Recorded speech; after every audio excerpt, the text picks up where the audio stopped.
मकर संक्रांति का पर्व हिंदुओं का प्रमुख पर्व है और इसे बड़े ही आस्था पूर्वक मनाया जाता है। पौष मास में जब सूर्य मकर राशि में आता है तभी इस पर्व को मनाया जाता है। इस दिन सूर्य धनु राशि को छोड़कर मकर राशि में प्रवेश करता है। मकर संक्रांति भारतवर्ष का प्रमुख पर्व है।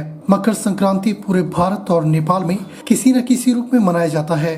पौष मास में जब सूर्य मकर राशि में आता है तभी इस पर्व को मनाया जाता है। वर्तमान शताब्दी में यह त्योहार जनवरी माह की 14वीं या 15वें दिन आता है। इस दिन सूर्य धनु राशि को छोड़कर मकर राशि में प्रवेश करता है। तमिलनाडु में इसे पोंगल नामक उत्सव के रूप में मनाते हैं, जबकि कर्नाटक, केरल और आंध्र प्रदेश में इसे केवल संक्रांति ही कहते हैं। 14 जनवरी के बाद सूर्य उत्तर दिशा की ओर अग्रसर होता है, इसीलिए इसे उत्तरायण भी कहते हैं।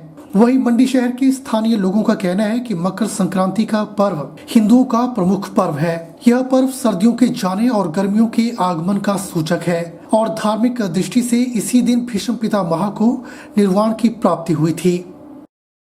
मकर संक्रांति जो है हिंदुओं का पर्व है। आज मकर संक्रांति है। ये सर्दियों के जाने और गर्मियों के आगमन का सूचक है। इसमें मौसम में काफ़ी तब्दीली होती है। आजकल जितनी भी ठंड होती है वो कम होना शुरू हो जाती है। ये असल में हमारे जो भीष्म पितामह हुए हिंदुओं के, भारतीय मूल के, उसमें इसी दिन इन्हें निर्वाण प्राप्ति हुई थी। हम चाहे तो हम जैसे द्वादशादित्य है, अरुणादित्य है, यमादित्य हैं, वृद्धादित्य है, म्यूखादित्य है, श्री गंगादित्य है और अन्य प्रकार के खगोलगादित्य, द्रौपदादित्य की उपासना करके सूर्य की जो रोग निवारक किरणें होती है उनको आराधना द्वारा अपने रोगों का निवारण भी कर सकते हैं। तो आशा है कि हम मकर संक्रांति के दिन पांचों परमेश्वर की उपासना करें, सूर्य की मुख्यतः उपासना करें और उनके आशीर्वाद से अपने आप को शक्तिशाली बनाएं। ये पुराना चला रहा है और ये तो हमारे डिस्ट्रिक्ट मंडी में जो है ना, इसको बड़ी धूमधाम से मनाते हैं और ये तो हमारा सदियों से जो चला रहा है, इससे हमारी मकर संक्रांति कहते हैं और इससे हमारी कुछ आगे को गर्मी जो वो भी आ जाती है और सर्दी का मौसम जो खत्म होता है। मूंगफलियाँ, गजक, रेवड़ियाँ बांटते हैं और जो हमारा रिवाज, पहाड़ी रिवाजों में खिचड़ी बनाते हैं लोहड़ी के दिन और देसी घी के साथ हम खाते हैं। गौ सेवा रक्षा दल पिछले 3 साल से बिना किसी सरकारी सहायता के सैकड़ों बेसहारा घायल गौवंशज के महलम पट्टी उन्हें गौशाला पहुंचाने, यहां तक कि अति चोटिल 9 बेसहारा गौवंशज को गौ सेवकों ने अपने घरों में भी आश्रय दिया है। गौ सेवा दल नूरपुर के गौ सेवक निस्वार्थ भाव से सेवा कार्य कर रहे हैं। अभी तक 800 के लगभग बेसहारा गौवंशज को रेडियम कॉलर पहना चुके हैं और प्रतिदिन गौ सेवा कार्य जारी है।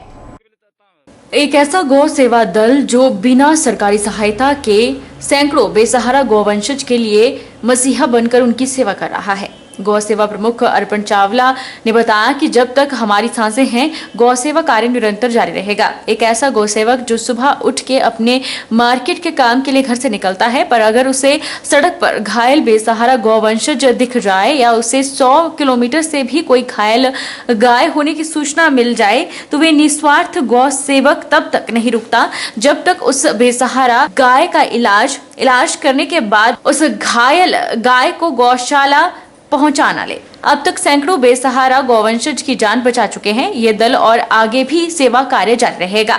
लॉकडाउन में हर रोज चारे पानी की व्यवस्था गौ सेवकों द्वारा की गई थी। इस दल के सभी नौजवान गौ सेवक न दिन देखते हैं न रात। इनके लिए धूप हो या बारिश कोई फर्क नहीं पड़ता। सूचना मिलते ही ये गाय की सेवा के लिए निकल जाते हैं। अर्पण चावला ने कहा कि गौ सेविकाओं के साथ के बिना गौ सेवा मुमकिन नहीं।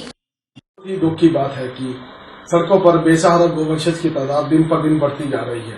गोरक्षा दल नूरपुर के गौ सेवक रात दिन बेसहारा गौवंशज की मल्लम पट्टी, उनका इलाज, उन्हें गौशाला पहुंचाने का सेवा कार्य कर रहे हैं। लेकिन एक और जहां गौ माता को मां का स्थान दिया गया है, वहीं दूसरी ओर सड़कों पर बेसहारा गौवंशज की तादाद बढ़ना एक चिंता का विषय है। मेरा सभी सनातनियों से, सभी गौभक्तों से एक निवेदन है कि गौवंशज को बेसहारा न छोड़े और जहां पे भी कोई भी घायल गौवंशज दिखे उसकी मल्लम पट्टी, उसे गौशाला पहुंचाना का सेवा कार्य करे या हमें संपर्क करें। बहरहाल बुलेटिन में इतना ही। आप देखते रहिए HP 24x7।